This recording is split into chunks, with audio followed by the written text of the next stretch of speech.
ধ্যান ভঙা নাই মোহিনী হৈ কৈলাশলৈ মাইনা যোৱা নাই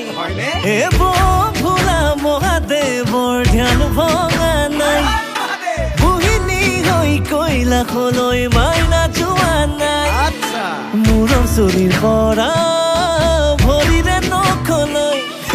কিনো বাকী আছে তাইক জানিবলৈ